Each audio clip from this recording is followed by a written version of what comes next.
I was still wearing my kitchen gloves when the door opened. Not rang, not knocked, just opened. It was 9:12 a.m. on a Thursday, April 4th. I had just set the kettle on for my usual black coffee when I heard the lock turn. My son Ethan stepped in first. Then Amber. She was holding a large manila folder like it was a court summons, which I guess it almost was. I stood still. He didn't look at me. He walked straight to the glass coffee table, set the folder down, and said, "We need to talk about what you owe us." I didn't say anything. I reached for my phone, opened the smart lock app, and removed their spare access. A soft beep came from the door. That sound, it felt final. Behind them, the floor-to-ceiling windows showed the city buzzing. Up here in my loft, I used to feel untouchable. Turns out people don't need to break you from the outside. Amber crossed her arms. "Open it," she said, with that sharp voice she uses when she's rehearsed something. "You'll see what your selfishness has cost." I opened it. I wish I hadn't. But I did. Inside an itemized spreadsheet. Years 0-18. Diapers, milk, school fees, even birthday parties. Total at the bottom, 502, 130, 47. Plus interest, Ethan added casually. I looked at my own son standing in shoes I bought him for his first job interview, and I couldn't speak. I just couldn't. I felt small, not hurt. Small. A voice came from behind me. Clara, my assistant, had come early to drop off receipts. She froze at the sight. Should I come back?" I shook my head. She whispered, "Damn. This is cold." If I ever wondered whether money could rewrite history there, it was printed, stapled, and slid across my table. And still, Amber said, "This is fair. You wouldn't be here without us." I wanted to ask if it was an investment. Why didn't you check in for 6 years? If we're family, why did you bring a bill instead of a hello? And yet, I had ignored too many red flags before this, when Ethan hinted he might need help refinancing, when Amber joked I was the ATM with a view. I laughed. I thought it was nothing. Now they were here, with numbers, with a threat. I looked at the folder again, then back at them. My mouth opened. But what came out wasn't what they expected. There was a line that just said emotional labor, 3 to 200 HRs, Aurora 2020. I read it 3 times. My own memories were being invoiced like they came from a temp agency. Formula crib mattress, after-school tutoring, even gas to pick up from soccer, 2007-2011. It wasn't just insulting. It was math with a knife behind it. Ethan stood with his arms crossed like we were in a salary negotiation. Amber leaned against the counter, checking her nails. The number, $502, $130, 47, sat at the bottom like a quiet threat. Plus interest, she added again, like I didn't hear her the first time. I finally said, "You want me to pay back being your mother?" Ethan shrugged. "We're not saying it like that. You had a good run, Mom. You're up. Now it's time to share." I didn't raise my voice. I just looked at him.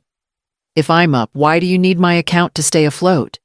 If we're family, why does this feel like blackmail?" He didn't flinch. Neither did she. I saw myself in the microwave reflection. I looked off, like someone who couldn't believe they'd invited this into their home and poured them orange juice for years. Clara came back in to grab her bag. She glanced at the folder and whispered, "You sure they're your kids? I've seen ex-clients sue for less." My throat clenched. I still had oatmeal on the stove. It was burning. I almost said yes. I almost gave in just to end the moment, to stop the humiliation. But I didn't. Because in that second, I remembered something Amber once said at brunch 2 years ago at that overpriced cafe on Mission Street. "I just think people like your mom don't need all that space. It's kind of selfish." I should have known. I should have seen it coming. I closed the folder, looked straight at them. "I'll get back to you." Amber smiled like I'd already folded.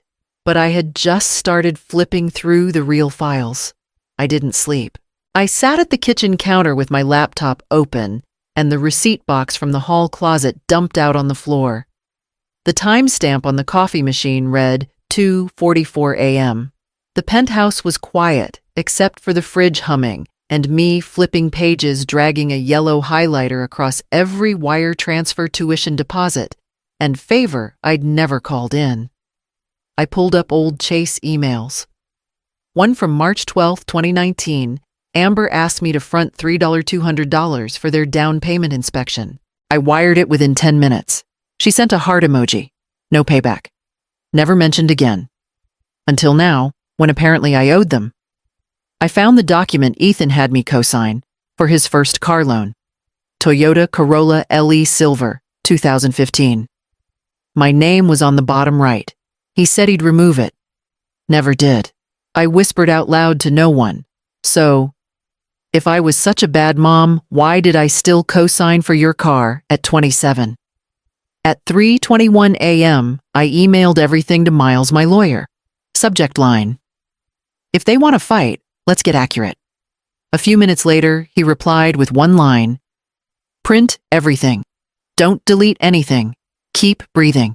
And still, I felt something hit me in the chest when I opened a folder labeled Karen's baby shower. Photos from 2021. I had paid for the venue $5,000 at the Garden Room in Palo Alto. I was barely in the pictures, just my hand holding a tray in one, like help staff. That's what stung. Not the money, the way I became invisible while still footing the bill. Around 4 a.m., my friend Dana texted back. She's always up early for shifts. I sent her a picture of the invoice Ethan gave me. She called immediately. First thing she said was, "Hell no. You better not pay them a cent." I hesitated. Not because I disagreed, because deep down, I wondered if saying no meant I'd lose my grandson. That's the part I never admit out loud, but I kept digging, because once I saw the email trail from 2018, where Amber asked to use my Amex just for 2 weeks, I knew they had forgotten what they'd signed. And I hadn't even opened the IRS folder yet. It happened on a Monday morning, November 20th, 8:42 a.m. I remember the time exactly because I had just sat down at the kitchen island to approve the final payment for my Black Friday shipment, $38700, to my main supplier in Nevada. I clicked authorize and the screen blinked red. Transaction denied. Code 44B. I refreshed the page, tried again. Same result. I thought it was a tech glitch, until I checked my email and saw a flagged alert from the bank asset freeze initiated. Legal hold in process. Below that, another email subject line: pending litigation. Unjust enrichment claim. I sat back, phone in hand, heart pounding. No warning, no call. Just shut down. Amber and Ethan didn't even wait a full week. They moved fast, like they had the paperwork ready. The launch was 3 days away. Ads were already live. Inventory was sitting in a warehouse waiting on that payment. If I missed the window, I'd lose the contract. I'd lose the business. Not slowly, overnight. I called the bank. Got transferred twice. Finally, a woman answered Jeannie. I asked if this was a mistake. She said, "Flat, ma'am, we received a court order tied to a family dispute. We also received a notification from the IRS flagging potential concealment. Until both are cleared, the account's locked." I didn't speak. I just held the phone. They didn't want money. Not really. If they wanted payment, they'd have waited. They wanted collapse. Wanted me scared, cornered. Power was the goal. I texted Miles one sentence. They pulled the trigger. He called me back in 45 seconds. First thing he said, "We don't panic. We build cases." I stared at the screen. My name, my account, my work, frozen by people who never put in one shift, one sleepless night, 1 ounce of risk. And yet somewhere deep down, I hated that I still hesitated. Still wondered if I fight, do I lose my grandson forever? I shook it off. Opened my legal folder, then opened a new one titled IRS, Leverage. Because if they wanted to play with power, I knew exactly where to look next. Tuesday morning, 7:58 a.m. I parked outside his office with a flash drive in my coat pocket, 3 manila folders in the passenger seat, and a thermos of black coffee I'd filled at home. I sat in the car for a moment staring at the security gate, one breath in. Then I got out. Miles opened the door himself. No assistant today, just him in a gray shirt sleeves, rolled up glasses already on. He glanced at the folders, then at my face. You ready? I nodded. He didn't ask anything else. We didn't waste time. We laid everything out across the glass table, receipts, screenshots, email threads, that ridiculous cost of raising me invoice. He moved fast, highlighting patterns, marking inconsistencies. At one point, he flagged a transaction Amber made with my Amex in 2018, $7,960 at Crate and Barrel, and said, "This alone cancels half their emotional labor argument." I didn't cry. We didn't vent. We built timelines. At 10:12 a.m., he looked up from his laptop and said, "We file for emergency hearing this afternoon. The judge will get the freeze reviewed before your launch." I asked, "And the IRS stuff?" He replied, "I'll let them introduce their own noose. We'll just clean up the mess." Dana called while I stepped into the hallway. She asked if I was okay. I told her I'm tired. She paused, then said, "I still don't get how anyone sends their mom an invoice. That's next level." I said nothing. But truth is, I should have seen this coming the day Ethan asked for help with the down payment, but kept me off the deed. I felt it then. I buried it. And still, under all this fight, I was scared. Not of them. Of losing whatever tiny connection I had left to my grandson. I never wanted war, but I wasn't going to let them walk all over me and call it family. I walked back in. Miles handed me a printed motion to sign. He said, "They have no idea we're already 3 steps ahead." And I hadn't even shown him the holding company paperwork yet. Court was set for 9:30 a.m. November 22nd. Downtown San Jose, room 406B. I arrived 10 minutes early, wearing the same navy jacket I'd worn to Ethan's college graduation. Miles was already there, prepping papers, calm as always.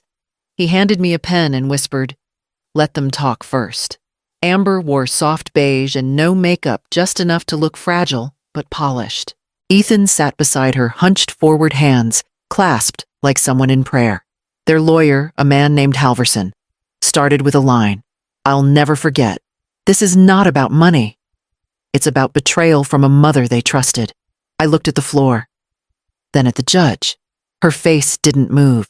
Amber sniffed, wiped a dry cheek. We gave her everything. Time, love, our credit cards when she was starting out. My jaw clenched. "Our what?" Halverson laid out their verbal agreement, how they supported me emotionally during the early days of the business, and how I'd promised to share when things took off.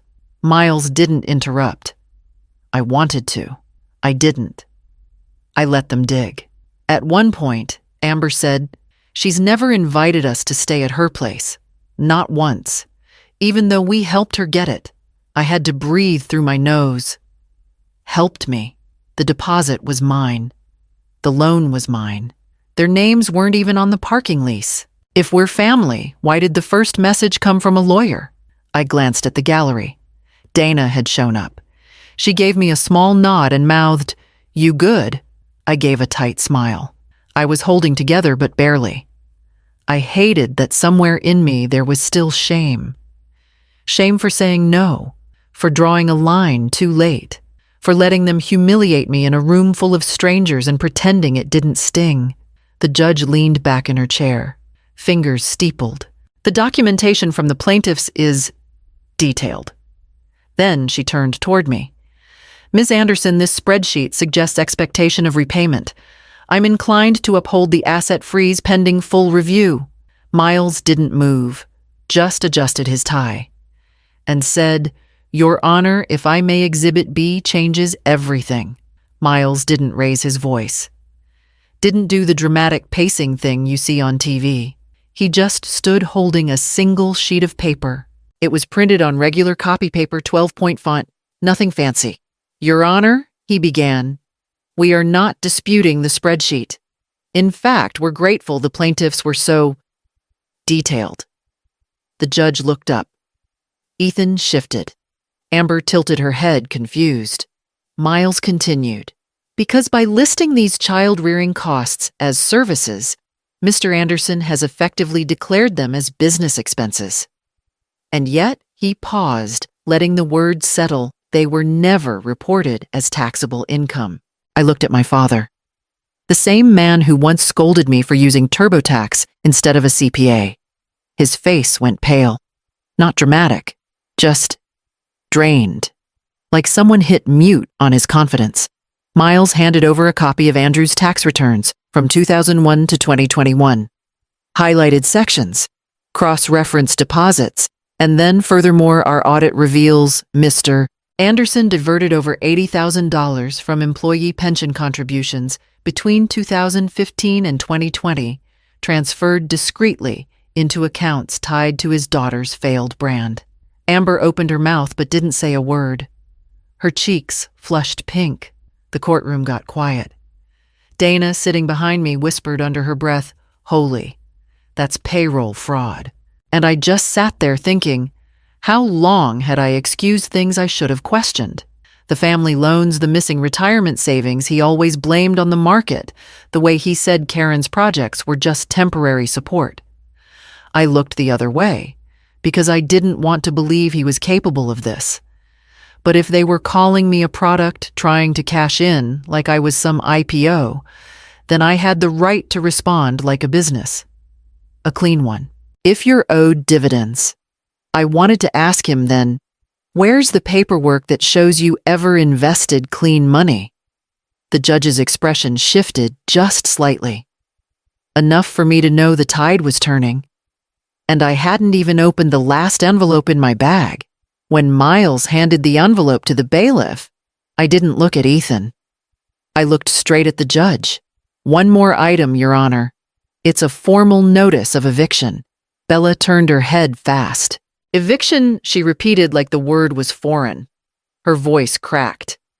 "The house at 1276 Red Maple Drive went into foreclosure 90 days ago," I said. "The mortgage was bought by a holding company I manage. As of this morning, the sheriff has served the papers." The courtroom didn't gasp. It just went cold. The house wasn't a mansion. 3 bedrooms. Built in 1998. I knew it well because I used to help them cover the property tax every December. The last one I paid 6/7/41/32s. I still had the receipt. Ethan looked down, then up. "You bought our house." "No," I corrected. "I bought your debt." "There's a difference." Bella stood up. Suddenly, knocking her purse over, she pointed at me. "This is your son. Your family. How can you do this to us?" I could have said. "You started this with spreadsheets and court orders." But instead, I just asked, "If I was family, why did you open with a bill Karen didn't move?" She was staring at the table like it was going to open and swallow her.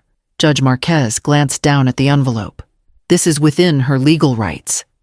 Bella lunged forward like she might come at me. Miles stood between us. "I suggest you sit down," he said quietly. And Ethan, he didn't defend me, but he didn't defend her either. He just sat there, shoulders folding in. I didn't enjoy watching him shrink. I hated that I still looked for a trace of the boy who used to knock before coming in. Dana texted me later just 4 words. "You didn't even flinch." I wish I could say that was true. Because part of me still felt small, still hated that I'd waited this long to protect myself. And Karen hadn't said a word yet, but her hand was already reaching for her car keys. It was 11:17 a.m. when the hearing ended. Miles and I stepped outside first. The sun hit hard even for late November. I remember checking the parking meter out of habit, Zone 4B 2 hours left. Across the street, I saw the silver Lexus RX. It was Karen's. I'd helped co-sign that lease in 2022 when she said her credit just needed a boost. She was already in the driver's seat, door shut, engine on. Her parents were still walking down the steps slower now, like the weight had finally landed. Bella yelled, "Karen, wait." Ethan didn't say anything, just picked up his pace. Karen didn't roll down the window, didn't unlock the doors. She looked straight ahead, then she pulled off hard tires, screeching slightly as she cut into traffic. Gone. Bella screamed her name again. Nothing. I didn't move, just watched them freeze on the sidewalk. It hit me then, not the satisfaction. The silence. Like a stage going dark too fast. Miles glanced at me. "You want to say anything?" "No," I said. "I think they heard enough." I couldn't help but think, if your whole plan depended on loyalty from someone raised on free rides and no consequences, what exactly did you expect? And still, I felt it deep in the gut. Not pride, just something hollow. I had been too nice with Karen when she was little, covered for her when she shoplifted lip gloss at 14, bought her plane tickets, let her talk to me like a peer when she hadn't earned it. I thought I was giving her grace. I was giving her tools. Dana texted again. "You see that exit? That girl's gone." I replied, "They taught her that." And if Ethan still thought he could build a case on family loyalty, I wanted to ask him, "Then where's your family now?" I started walking back to the parking lot. I didn't feel lighter. The last envelope was still in my purse. I got back to my office at 6:03 p.m. The lights were off. The city was still bright through the windows, but inside it was quiet in that way that makes your ears ring. I set my bag down, poured the last of the coffee from my thermos into a mug, and opened my phone. No speeches. No texts drafted and erased. I went straight to contacts. Dad, delete. Amber, delete. Then I stopped. Son. I didn't tap it right away. My thumb hovered there, stupidly shaking. The phone felt lighter in my hand already, but my chest didn't. I thought about the first time he rode a bike without training wheels, the way he used to knock before coming into my room. I hated that my mind still did this, pulled me backward right when I needed to move. Dana called. I put it on speaker without looking. She said, "You okay? I'm here," I said. That's something she replied and didn't push.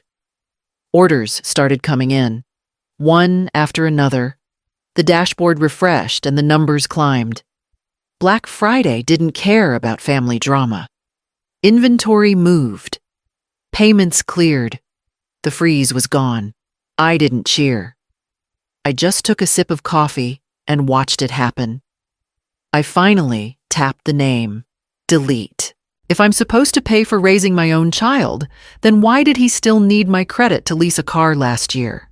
If this was about family, why did it begin with lawyers and spreadsheets instead of a conversation? I didn't send those questions. I didn't need to. The answers were already on my screen. Miles texted once, "All clear for tonight." That was it. No victory lap. Just confirmation. I sat there longer than I planned, staring at an empty contact list and a full order queue. I felt embarrassed for how long I'd explained myself to people who had already decided. I felt scared about holidays, about photos I might never be in again. I let that sit without fixing it. I breathed not because everything was over, but because I chose myself, and tomorrow would ask me what that choice really costs.